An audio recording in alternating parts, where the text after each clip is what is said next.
నమస్కారం, కేఎన్ఎన్ టీవీకి స్వాగతం. ఇప్పుడు వార్తల్లోకి వెళ్దాం. దసరా కానుకగా భావించాల తెలంగాణలోని దాదాపు 6,29,000 మంది విద్యార్థులు వారి తల్లిదండ్రులకే కాదు తెలంగాణ రాష్ట్ర ప్రజలందరికీ కూడా ఈ దసరా కానుక ఇది. గత 10 మాసాలుగా మేము ఎన్నో పేద సంక్షేమ కార్యక్రమాలు, ఇందిరమ్మ ప్రజా పరిపాలన కార్యక్రమాలు చేస్తున్నా ఈ కార్యక్రమంతో నిజంగా మాకు కూడా ప్రభుత్వంలో ఉండే మంత్రివర్గంలో మరి గౌరవ ముఖ్యమంత్రి, గౌరవ డిప్యూటీ సీఎం గారు, మేమంతా మంత్రులుగా మాకు కూడా చాలా సంతోషం కలిగించే వార్త ఇది. 6,29,000 మంది ఒక 1000 స్కూళ్ళలోనే. ఇప్పుడే మా గౌరవ పెద్దలు చెప్పిన నేను ఎల్బీనగర్ అక్కడ స్టాఫ్ వచ్చి నా దగ్గర కలిసి 20 రూమ్లలో 700 మంది ఉంటున్నాం సార్, మా పరిస్థితి చెప్పండి, బాత్రూమ్ లేవు, ఆ బిల్డింగ్ ఓనర్ పట్టించుకుంటలేడు, ఇబ్బంది ఉందని చెప్పి ఎంటైర్ స్టాఫ్ పొద్దున్న వచ్చి కలిస్తే నేను రేపు మండే వచ్చి విజిట్ చేస్తాను, టెంపరీ అదనంగా ఇంకొక బిల్డింగ్ తీసుకుందాం, ఈ లోపల మా ప్లాన్ ఒకటి ఉన్నది గవర్నమెంట్ అది. అట్లా నేను నా కాన్ఫిడెన్సే కాదు, నేను ఏ జిల్లాలో ఎక్కడ పోయినా పోయి చూస్తే ప్రతి రూమ్లో 20 మంది, ఒక బాత్రూమ్. అంటే గత 10 సంవత్సరాలుగా 7 లక్షల కోట్లు అప్పు చేసిన కనీసమైన పేద విద్యార్థులు వీళ్ళందరూ కూడా కూలీనాలు చేసుకునే వాళ్ళ పిల్లలు, అంటే కనీసం ఆలోచన కూడా రాలే ఆ ప్రభుత్వానికి. అందుకనే ఈరోజు ఈ కార్యక్రమాన్ని ఒక దాదాపు 5,000 కోట్లు ఎంత ఖర్చు అయినా సరే ఇప్పుడే మా గౌరవనీయులు డిప్యూటీ సీఎం గారు చెప్పారు.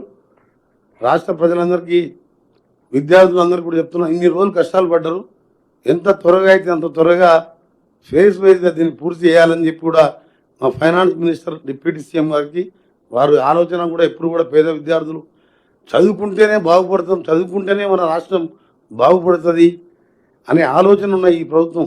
గతంలో కాంగ్రెస్ ప్రభుత్వం ఉన్నప్పుడు ఫీజు రియంబర్స్మెంట్ ఆలోచన బీసీ, ఎస్సీ, ఎస్టీ విద్యార్థులకు ఇంజనీరింగ్ నుంచి డాక్టర్ నుంచి ఎంబీఏ చేసిన ఏ ప్రభుత్వం ఏ దేశంలో ఎక్కడ లేకుండే, అప్పుడు కాంగ్రెస్ ప్రభుత్వం పెట్టింది.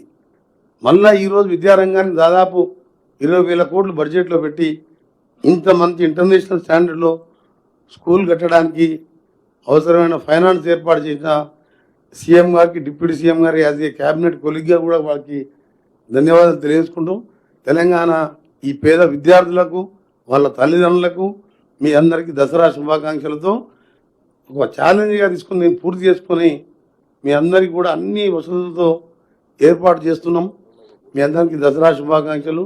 ప్రింట్ అండ్ ఎలక్ట్రానిక్ మీడియా వారికి ఆషామాషి కార్యక్రమం కాదు, మేము ఏ మంచి కార్యక్రమం చేసినా ప్రతిపక్షాలకు వచ్చిన 2వ రోజుకెళ్ళి మేము ఫ్రీ బస్ ఇచ్చినా విమర్శలు తప్ప వాళ్ళకి ఎప్పుడు కూడా వెళ్ళి కనీసం దీన్నన్నా హర్షిస్తారని అనుకుంటున్నాను. నేను మూసి మురికి కూపంకెళ్ళి 1 కోటి మందిని ఇలా బయటపడేయాలని ప్రయత్నం చేస్తే దానికి విఘాతం. ఇంకా ఎన్నో కార్యక్రమాలు చేస్తే విమర్శించడం తప్ప ఏం లేదు. కనీసం దీంట్లో ఉన్న కలిసి రావాలి. ఇంత మంచి ప్లాన్తో ముందుకు వస్తున్నాం ప్రభుత్వం, అన్ని పక్షాలు కూడా ఆశిస్తున్నాం.